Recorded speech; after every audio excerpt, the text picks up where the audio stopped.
सियासी अखाड़े के अंदर सूरत हाल वही है, कोई जीत नहीं पा रहा, कोई जैवलिन इतनी दूर नहीं फेंक पा रहा कि वाकई में ऐसी जीत हो जाए जिसके बाद फिर कहा जाए कि अब जो है वो चारों खाने चित कर लिए गए हैं and now the game is over. Political game अभी भी जारी है।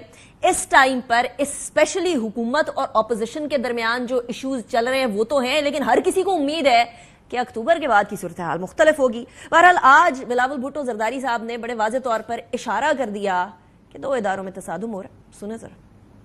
इस वक्त जो क्राइसिस ऑफ द मंथ है, अदारे के दरमियान एक फासला नजर आ रहा है। एक अदारा इस अदारा में बार बार मुदाखलत करता है। यहाँ पाकिस्तान की सियासत में डोमिनिक टी कप को एक फुल ब्लोन कॉन्स्टिट्यूशनल क्राइसिस में तब्दील किया जा रहा है। This is a crisis of the judiciary, by the judiciary and for the judiciary. कायदे इस बेख्तलाफ से पूछे, क्या मैंने आपका बल्ला छीना था? जो इन्होंने मांगा भी नहीं, आइन और कानून में गुंजाइश भी नहीं, इनको बस आप ऐसे दे दीजिए सीटें। इस हवाले से उमर अयूब साहब ने बड़े वाज़ेह तौर पे कह दिया कि आज मेहमान आए हुए हैं, आज मस्जिद नबवी के इमाम आए हुए हैं, उनके होते हुए उनकी मौजूदगी में इस तरह की बात नहीं करनी चाहिए। लेकिन किसी और जगह से लगता है बिलावल साहब को कुछ हिदायत आई हैं। सुने जरा। वैसे लीडर ऑफ दी ऑपोजिशन मेरे पास बहुत बात है, महंगाई से, रूल ऑफ लॉ के बारे से, वजीर आजम इमरान खान की अनलॉफुल अरेस्ट के हवाले से, सारी चीजों के बारे में आज मैं बात करना चाह रहा था। पर हमारे एस्टीम्ड गेस्ट हैं, शेख डॉक्टर सालेह मोहम्मद साहब आए हुए हैं, मालिकी साहब आए हुए हैं। We want to honour them. ये हमारी सियासत होती रहेगी। बिलावल भुट्टो जरदारी बावजूद इसके कि वो फॉरेन मिनिस्टर रह चुका है, उसने जो लंबी तमहीद बांधी है, मेरा ख्याल है किसी परेड ग्राउंड में उसे कोई इंस्ट्रक्शन आई होगी, आके उसने यहाँ पे झाड़ दिया। अब ये सियासत के अंदर असल तूफान तब आया जब बांग्लादेश के अंदर शेख हसीना वाजिद को 2013 ऑनवर्ड्स जो वहां की प्रीमियर थी उनको जाना पड़ा। स्टूडेंट्स के एहतजाज के बाद उनको एस्केप करना पड़ा। It was a very unceremonial sort of an escape, जो कि भागते भागते सूरत हाल उनकी नजर आई।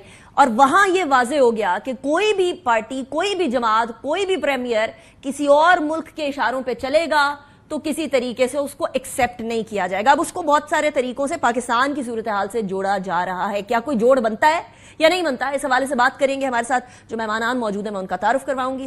हफीजुल्लाह नियाजी साहब हमारे साथ मौजूद है, very seasoned and senior analyst. Thank you very much Hafizullah Niazi साहब, आपने हमें ज्वाइन किया। It's a pleasure having you.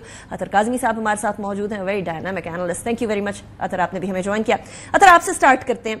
आपने देखा कि जब बांग्लादेश के अंदर जो सिचुएशन हुई उसके फौरी बाद स्पेशली पीटीआई का सोशल मीडिया बहुत एक्टिव हो गया और दोनों मुमालिक की सूरत हाल को जोड़ने लगा। आपको कुछ जोड़ नजर आता है? देखिए, कुछ चीज़ों में है, आपको नजर आता है कि जैसे वहां पे इलेक्शंस के ऊपर इल्जामात लगे कि वहां पे धांधली हुई, अवाम का मैंडेट उनके पास नहीं था। और हसीना वाजिद साहिबा भी जिस तरीके से हुकूमत कर रही थी उसमें सिर्फ ये नहीं था कि वो एक मुल्क के करीब थी, भारत के करीब थी, ये इशू नहीं था। इशू ये था कि वो अपनी आवाम से बहुत दूर थी, उनके पास मैंडेट नहीं था।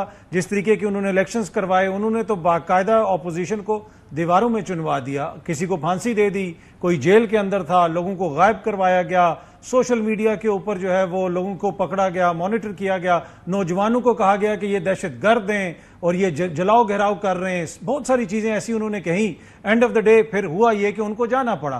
तो थोड़ी बहुत तो कर सकते हैं कि आप पाकिस्तान और उसके हालात एक जैसे हैं, लेकिन at the same time Bangladesh देखें, वहां पे सिर्फ बंगाली कौम रहती है, उनके डायनामिक्स डिफरेंट हैं। यहाँ पाकिस्तान एक डाइवर्स मुल्क है, एथनिक जो पॉपुलेशन है बड़ी डाइवर्स है। सिंध की अपनी पॉलिटिक्स है, पंजाब की अपनी पॉलिटिक्स है, KPK की अपनी पॉलिटिक्स है, तो उस लिहाज से तो मुख्तलिफ है। लेकिन इसमें जो टेक अवे ये है कि अगर आपके पास अवाम की ताकत ना हो तो आपने मुल्क में जिधर मर्जी अपने ताकतवर बंदे बैठाए हों, तैनात किए हों, आपको कोई नहीं बचा सकता। राइट। हफीजुल्लाह साहब, आपने एक बड़ा दबंग किस्म का आर्टिकल लिखा है अगरतला के हवाले से, जहां साजिश शुरू हुई थी वहीं जाकर लैंडिंग हुई। आपको कोई सिमिलैरिटी नजर आती है, जो सिमिलैरिटी ड्रॉ करने की कोशिश की जा रही है इस टाइम पर, कि देखें उधर हुआ है तो इधर भी हो सकता है? उससे पहले श्रीलंका के साथ भी सिमिलैरिटी जो है वो ड्रॉ की जाती थी। तो ये गाहे बगाहे इस तरह की बातें आती है। क्या पाकिस्तान के हालात उस नहज पे पहुंच चुके हैं जहां हम कहें कि हाँ ऐसा कुछ हो सकता है? देखें, वहां तो एक सबसे बड़ी बात है, नैरेटिव की तब्दीली हुई है, बयानिए की तब्दीली हुई है। ये बयानिया इनफैक्ट 1975 में जब शेख मुजीबुर रहमान के इक़्तिदार संभालने के पूरे 3 साल बाद, या शायद उससे भी 1-2 माह कम हो या ज़्यादा हो, اور جب اس کو قتل کیا گیا اور اس کے خاندان کے ساتھ موت کے گھاٹ اتارا گیا تو عوامی لیگ والوں کو وہاں جگہ نہیں ملتی تھی، اور وہ پھر ہندوستان جو ہے بارڈر کراس کر گئے تھے، اور اگرتلہ ان کی بڑی اچھی جگہ ماج گاہ ہے، اور کچھ کلکتہ چلے گئے، تو سارے لوگ انڈیا میں جا کے پناہ لی تھی انہوں نے، اور پھر انڈیا کو بڑی تگ و دو کے بعد 20-25 سال بعد دوبارہ واگزار کرایا، اور حسینہ واجد صاحب جب آئیں تب ان کو یہ کام چلا۔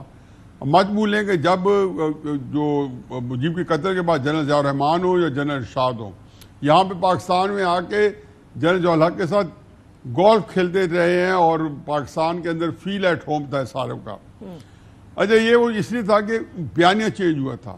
اب اگر پی ٹی آئی سملیرٹی ڈھونڈے گی تو وہ یہی کہے گی نا کہ جی بیانیہ وہاں تبدیل ہو گیا، کہ وہاں تو ہندوستان کو فار دا ٹائم بینگ جو ہے in the normal scheme of things آج کی تاریخ میں وہاں سے اس کو دیش نکالا مل گیا ہے، اور پاکستان کا وہاں ایک پرچم جو ہے بلند ہوا ہے، آپ نے دیکھا لہراتے بھی دیکھا ہوگا، پھر مجیب کے جو اسٹیچوز ہیں، تصاویر ہیں، جس طریقے سے ان کے جوتوں اور ہتھوڑوں کی بارش رہی ہے، تو پھر تو پی ٹی آئی کو کے لیے لمحہ فکریہ ہونا چاہیے کہ یہاں کا مطلب یہ ہے کہ وہ یہاں سے ہندوستان جو ہے وہ آ جائے گا، یعنی کہ یہ جو کانسیپٹ ہے بیسیکلی پاکستان کا، اور جو نظریہ پاکستان کا جس میں آرمی چیف نے بھی کل پرسوں شاید کہیں پہ ذکر کیا، جو ہم اکثر کہتے ہیں کہ اندرا گاندھی نے کہا تھا کہ جی نظریہ پاکستان جو ہے خلیج بنگال میں غرق ہو گیا، ہم کچھ کہتے رہے، لیکن اندرا گاندھی نے جب اسٹیٹمنٹ دی تھی تو میں اتنا جس وقت شعور میں آ چکا تھا، ہم بھی 17-18 سال کے تھے اس وقت، وہ نقش ہو گیا تھا ذہن کے اندر کہ اندرا گاندھی نے جو بتا دیا، پہلا فکر اس کا یہ تھا کہ جیسے علیحدہ ہوا۔ اب اس کا مطلب یہ ہے کہ یہاں پہ پاکستان کے اندر نظریہ پاکستان جو ہے وہ ڈائیورٹ ہو جائے گا، کیونکہ وہاں تو یہ ڈائنامکس ہیں، یہ وہاں سیاسی لڑائی تو ہو نہیں رہی۔ جب اس نے کہا، جب حسینہ واجد نے کہا کہ میں جو کوٹا ہے وہ اگر مکتی بانی کے جو لواحقین ہیں، جو ان کے گرینڈ چلڈرن ہیں، ان کو نہ دوں تو کیا میں رضاکاروں کو دوں؟ رضاکار کون تھے؟ الشمس البدر، جماعت اسلامی کی وہ تنظیمیں یا اور اسلامسٹ کی تنظیمیں تھیں جو پاک فوج کے ساتھ کندھے سے کندھا جوڑ کر رکھی تھی۔ میں ایک بات کہوں، شاید یہ کسی آرمی چیف کو جو کل ہوا واقعہ، پرسوں انہوں نے اسٹیٹمنٹ دیا ہے حسینہ واجد کے بعد، 37 ایئرز انتظار کرنا پڑا یہ بات کہنے کے لیے، یعنی کہ یہ اسٹیٹمنٹ ہر آرمی چیف کے جیب میں ہوگی۔ 37 ایئر لگے، یہ معمولی بات نہیں تھی، یہ وہ اس کو انہوں نے کنیکٹ کیا 37 ایئرز بیفور جو ہوا ہے۔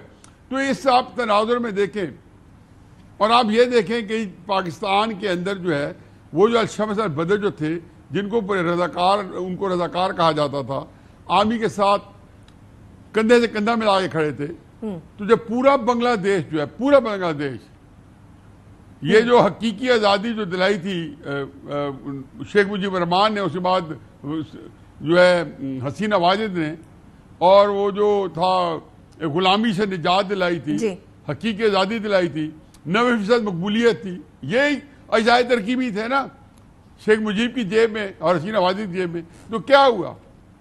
اس کے خلاف جب پورا بنگلہ دیش کل پکار اٹھا، اب وہ کلپس کیوں نہیں چلاتے کہ تم ہی کے امی کے رضاکار؟ تو یہ اس لیے میرا خیال ہے عمران خان صاحب جو ہیں وہ بکھلا گئے، ان کو جو بیان آیا، مجھے حقیقت ہے کہ میں کوڈ انڈرسٹینڈ کہ 1 مہینہ پہلے وہ اپنے آپ کو مجیب سے جوڑ رہے تھے، اور وہ یہ بتانے کی کوشش کر رہے تھے کہ ایک پاپولر لیڈر کو فوج نے کورس کیا۔ تو آج حالات نے تو یہ ثابت کر دیا کہ شیخ مجیب الرحمان غدار تھا، بنگالی تو یہی کہہ رہے ہیں۔